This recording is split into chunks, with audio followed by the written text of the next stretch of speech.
The most important thing in all of poker for any format of the game is 7-4 suited. No, wait, that isn't what I was going to say. I did just have that hand a minute ago, so it was on my mind. I was big blind. I got really good pot odds to call the small blind open. You know, the flop came all little cards. I raised the flop c-bet. Villain folded, by the way. But no, the most important thing for any poker player in any format of the game is relative hand strength. That's right. How good is your hand relative to your opponent's range? That question is a function of these things. The configuration preflop that sets the starting ranges. Preflop action sequence. Is it a single raise pot, 3-bet pot? Postflop action sequence. How did you arrive on the street in question? How much filtering happened to each range? Who polarized? Who condensed? Who's capped? Who is uncapped? And finally, and often the most important thing, board texture. But the real magic is being able to combine all of that together. Let's get into this video. I want to show you this hand, which is a great illustration of relative hand strength.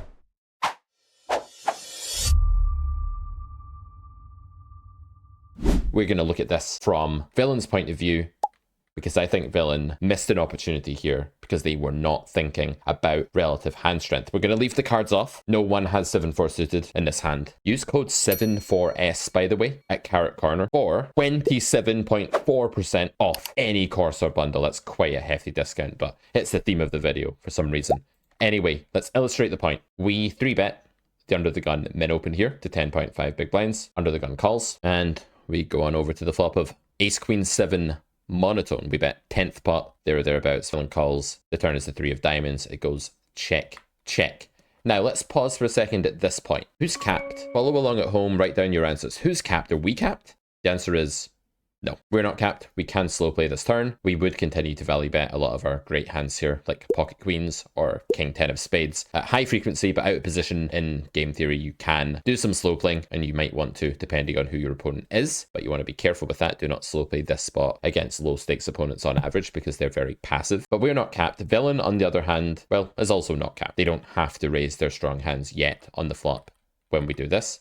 They can slow play for now. Next question. What are the hand classes the Villain should think about when contemplating their own range on the turn? They should think about bluff candidates at the bottom. These are hands that might have some showdown value, but they don't have that much, and they certainly gain by making us fold a plethora of stronger hands in their hand. Think about what they might be. Then you have the showdown value band, hands that are just basically always checking because they're too mediocre to value bet. They're not good enough to bet for value, not bad enough to bluff. Then you have hands that are interested in reopening for value, and you want to work out what sizing you want to reopen with here if you're Villain, and then build around a value range that fits that sizing and better. So if you're going to reopen here for something big, which I think is sensible, because this is not a spot you would go for very thin value. It's not a spot where you get lots of useful fold equity, for example. So you're going to be reopening at something like 2 pair plus, which means I just use a big bet, and I'd be betting Ace Queen, pocket sevens, flushes that is slow played on flop. I wouldn't be betting a whole lot else. So that's the lay of the land. What hands fit into each of these groups now? Let's focus on the bluff group. What are Villain's bluffs in this turn spot? King Jack, gutter that floated the flop, Jack 10, same kind of thing. But that's not all. The other type of hand that has some showdown value but not much and benefits a lot from fold equity is under pair spade. 8 spade, 9 spade, 10 spade, even perhaps maybe when you get up to jacks with a spade, you just check the bit too much showdown value. I'm not sure, but those hands fit in there as well. Villain check back though, saying that they're either waiting to bluff until river or slow playing, or they just most commonly have a showdown value type of hand. In theory, there will be some tricky, trappy snakes in the grass here. There will be the odd 2 pair plus in this checking range, and there will also be some air hand that's waiting until river to bluff. In reality, you're going to see mainly showdown value hands with a bit of air hands that are just missing the opportunity to bluff at any point. The river is a king. Jack 10 gets there, King 10 gets there, King Jack gets there. All of these hands now shoot up a little bit in Villain's range, although they're quite bad. They're now sort of showdown value band, which means what is his bluff region now? What's the bottom of their range now? What are the hands that get lots of better hands to fold if they bet, at least in theory? The answer is pocket pair spade. Villain really needs to be considering turning this hand into a bluff here,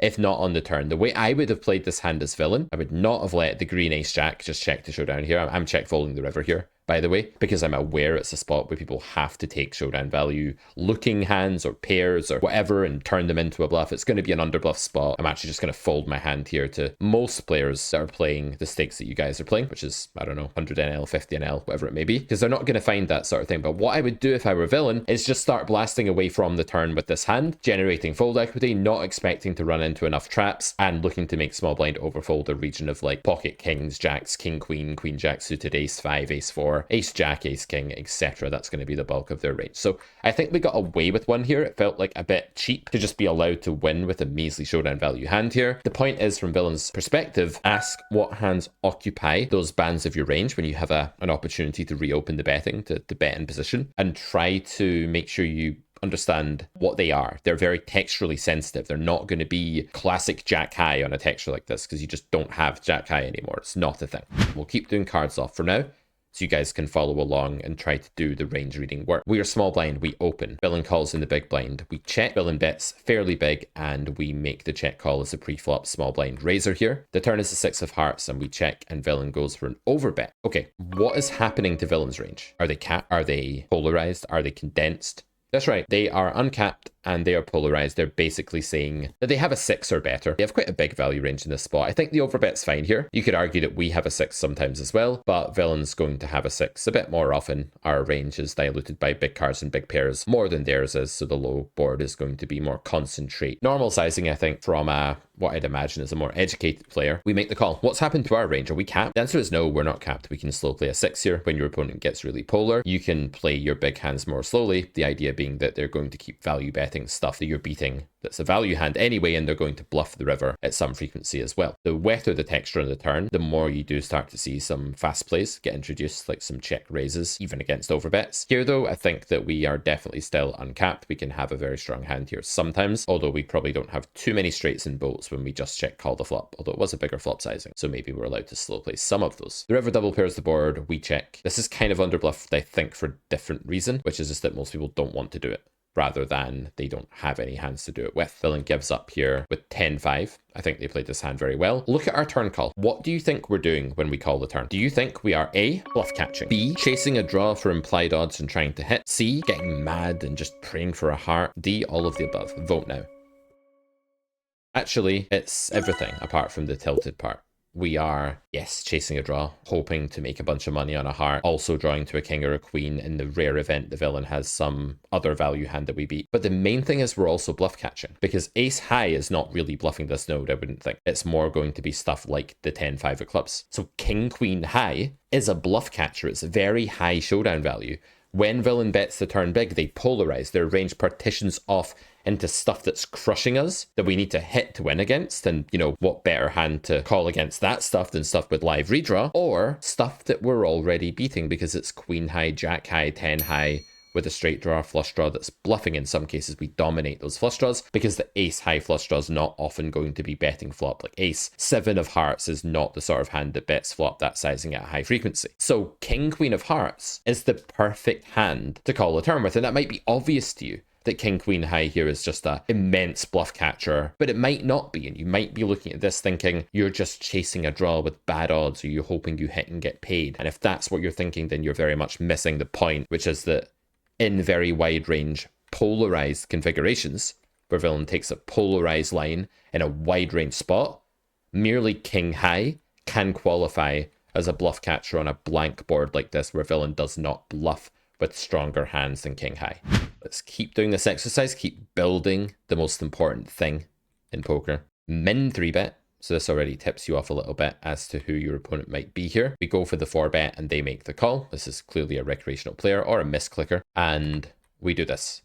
A big bet in a 4-bet pot. We are polarized. We are saying that we have a value hand, which means queens, kings, aces. Because of the weird sizing pre, I think it could also be jacks in this node. But that's about it, to be honest. And then a bunch of bluffs. Villain is condensed. But when you're looking at relative hand strength relative to this low board and to the pre-flop action sequence that just happened, you should be acutely aware that villain doesn't really have sets 2 pair of straights in this line. And again, sorry if this sounds obvious, guys, but a lot of you, when you're in game, you're missing stuff like this. You're seeing the board, you're getting freaked out. You're imagining villain having a straight or a two pair or a set or something. And that's just insanely rare after the min 3-bet line. Like, yes, some recreational players will play those hands that way, but they're far more likely just to call with them. And min 3-bet 2 big cards or a bigger pair like 9s, 10s, or jacks instead. On the turn 7, we can ignore 7x. We don't need to worry about it, as we would in a single raise pot with a deep SPR where it's blind versus blind. And look, 7-4 suited just made the nut, so that'd be very scary, blind versus blind, because we all know that everybody always has 7-4 suited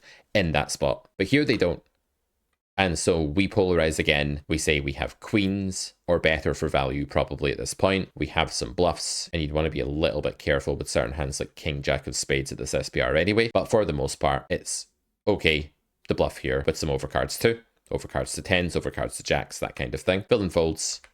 We actually had kings in this case, and I think we do just want to rush value and always bet our hand on the turn against a recreational player here. Never going for the check raise line. I don't think they reopen often enough. I think they get a bit sticky. I think they jam sometimes with double flush draw with like jacks, that kind of thing. We want to let that happen by bet calling. Again, follow along at home, try and answer the range questions. This time we're big blind, we peel against under the gun. Let me know in the comments, by the way, whether you like this format where we keep the cards off. We can repeat this again. We can do more quiz style videos like this if you like it. We can even get a bit more formal with the quiz questions.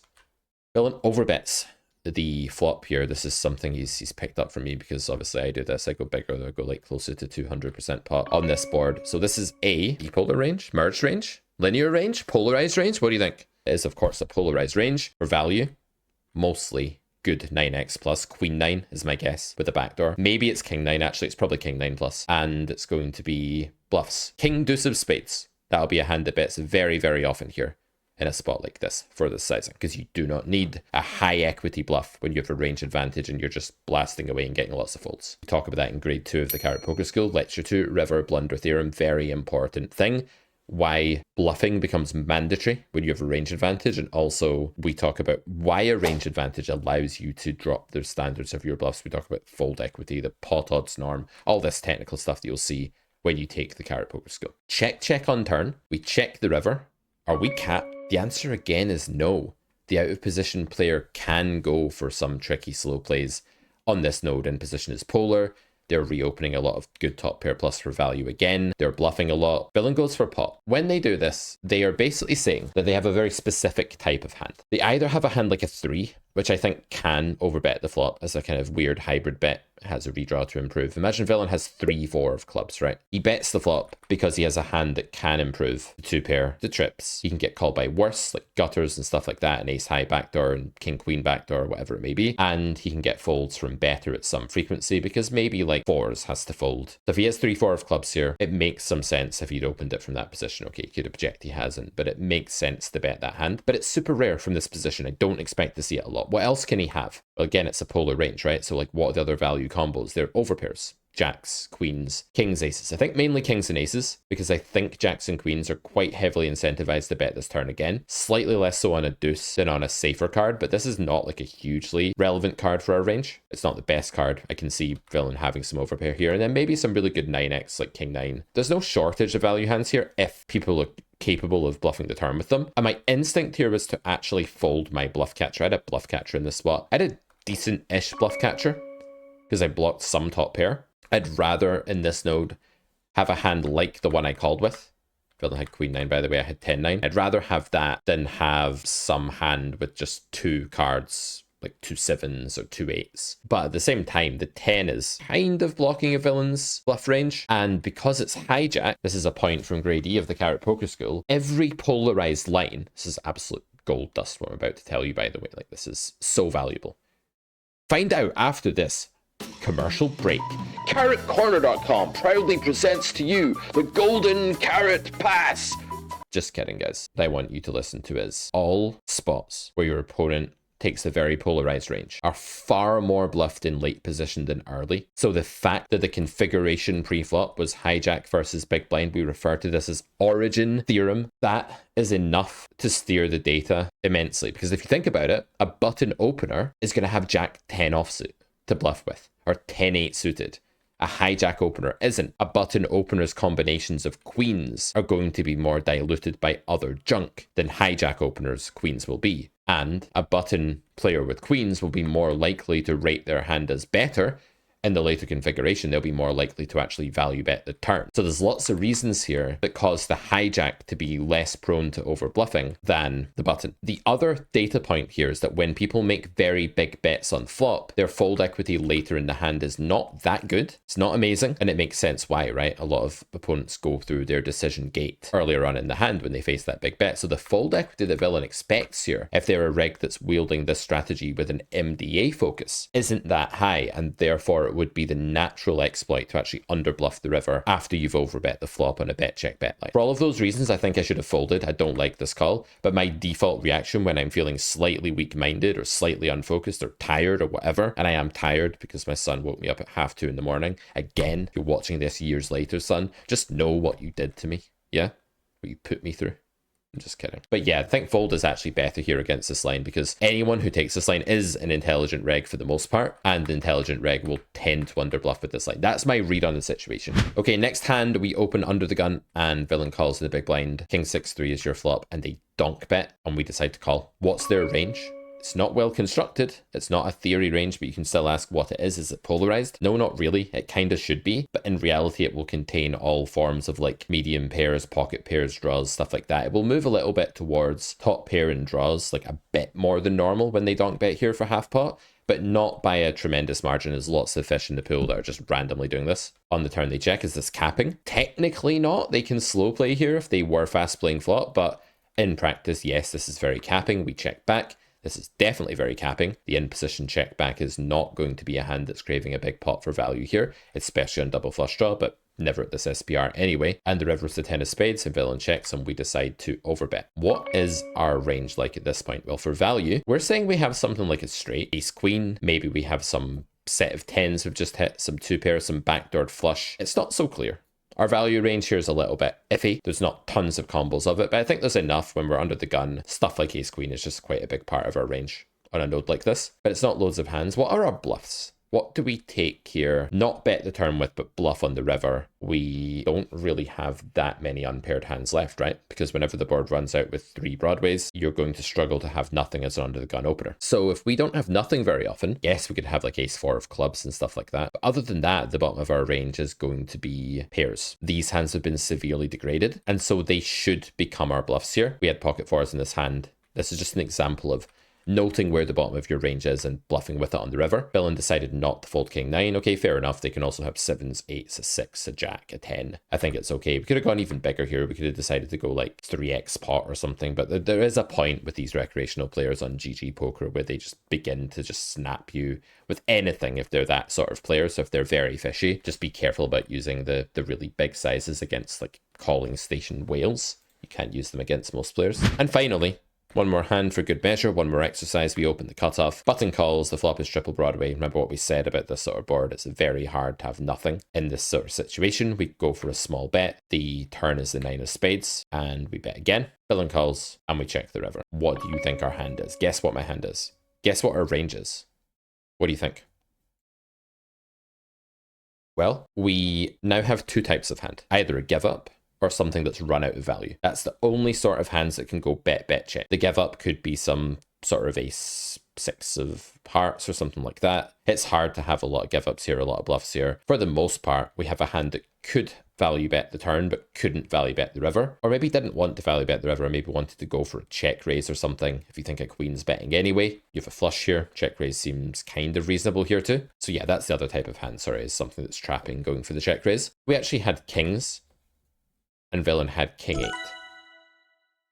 And if you go back to the turn, it kind of sucks for villain, right? Like maybe they do have to call king 8 with the added redraw. They probably do for that sizing. But yeah, very close to like bottom of range, bottom of calling range. It should be noted that hands like ace 10 of hearts are very clear folds as bottom of range for villain here. Again, hand reading, you know, measuring your hand strength relative to the texture. This texture is very, very wet. We have to hone in on that when we're hand reading. Don't forget, guys, use code 74suited to save 27.4% on all of your courses, bundles, even the golden carrot. You can get a ton of money off that. That's access to everything that we have ever done. And we'll be back with more videos like this soon. Let me know if you like the quiz format. We'll do more of them. Have fun. Getting good at relative hand strength is the most important thing in poker. If you disagree, let me know what you think is the most important thing. But I think it's relative hand strength, not 7-4 suited. See you next time. Bye bye.